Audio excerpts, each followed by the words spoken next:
आज हम BA part second समाजशास्त्र में व्यक्तिक अध्ययन पद्धति के यंत्र और प्रविधियों की चर्चा करेंगे, जिसमें एक है डायरी।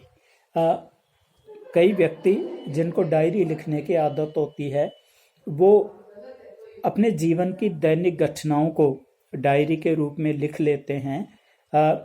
उनके जीवन की इनसे गोपनीय जानकारी मिलती है। महत्वपूर्ण घटनाओं का काल क्रम के अनुसार वर्णन होता है। प्रमुख घटनाओं, आय व्यय, आंकड़े, महत्वपूर्ण पते, विभिन्न विषयों पर व्यक्ति के विचार, ये हमें मालूम पड़ते हैं। ये लोगों के व्यक्तिगत अनुभव को भी प्रकट करते हैं। सामाजिक संपर्क का विवरण मिलता है इनसे। डायरियों द्वारा हमें जो जानकारी प्राप्त होती है उसे हम साक्षात्कार और अन्य दूसरी विधियों द्वारा भी मालूम नहीं कर सकते। डायरियां व्यक्ति के जीवन के वास्तविक तथ्यों को भी उजागर करती है। इनसे व्यक्ति की भावनाओं, गोपनीय तथ्यों, किसी विषय के बारे में प्रतिक्रियाओं, संकल्पों, मनोवृत्तियों, सफलताओं, विफलताओं की जानकारी मिलती है। व्यक्ति डायरी अपने हाथ से लिखता है, फुर्सत के समय में लिखता है। डायरी को व्यक्ति अपने ताले और चाबी में रखता है, गोपनीय होता है, किसी दूसरे के हाथ में पढ़ने की इसकी गुंजाइश नहीं होती।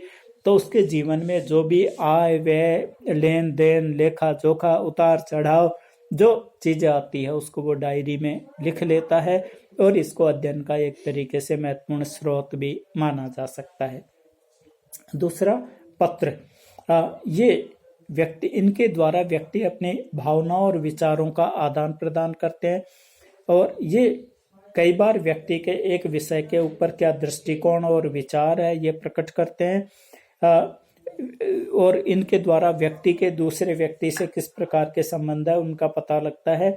व्यक्ति के जीवन के अंतरंग सामग्री भी इनमें उपलब्ध होती है, तो निश्चित तथ्यों पर प्रकाश डालती है। पत्रों में जीवन की कुछ वास्तविक घटनाएं भी लिखी जाती है। जैसे पंडित नेहरू ने श्रीमती इंदिरा गांधी को पत्रों के माध्यम से ही भारत और विश्व इतिहास की घटनाओं का ज्ञान करवाया था। ये पत्र पिता के पत्र पुत्री के नाम और बाद में विश्व इतिहास की एक झलक के रूप में प्रकाशित हुए। पत्रों के माध्यम से हम व्यक्ति के मनोभाव, मित्रता, शत्रुता, प्रेम, घृणा, आशा, निराशा, जीवन के मूल्य, तनाव, विश्वास, महत्वाकांक्षाओं आदि को जान सकते हैं।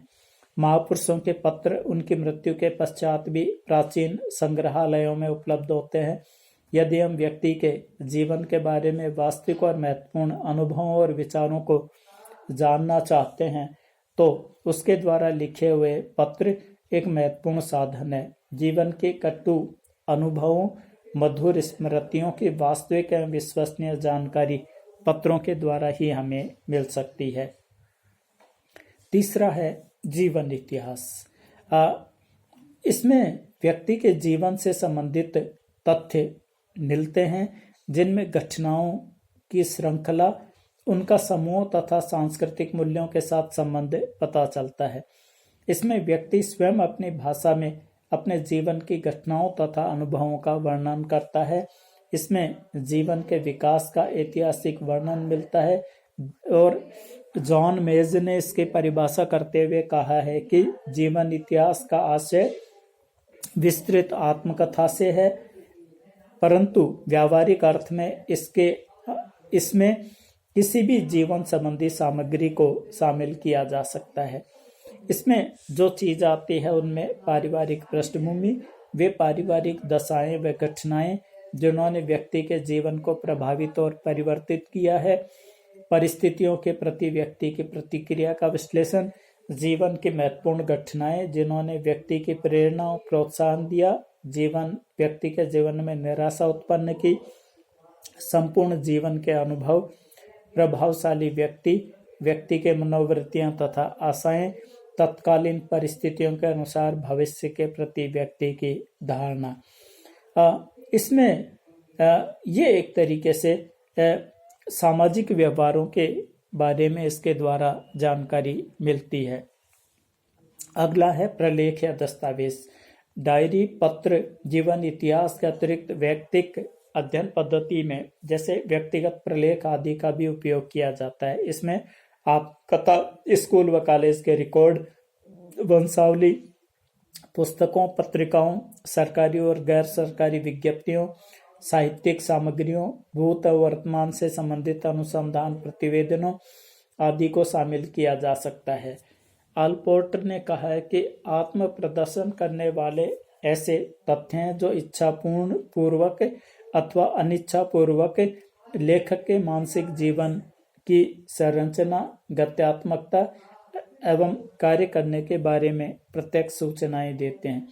इनके द्वारा व्यक्ति के जीवन, दर्शन, सामाजिक संबंधों और व्यक्तित्व पर प्रभाव पड़ता है। इस रूप में हम ये कह सकते हैं कि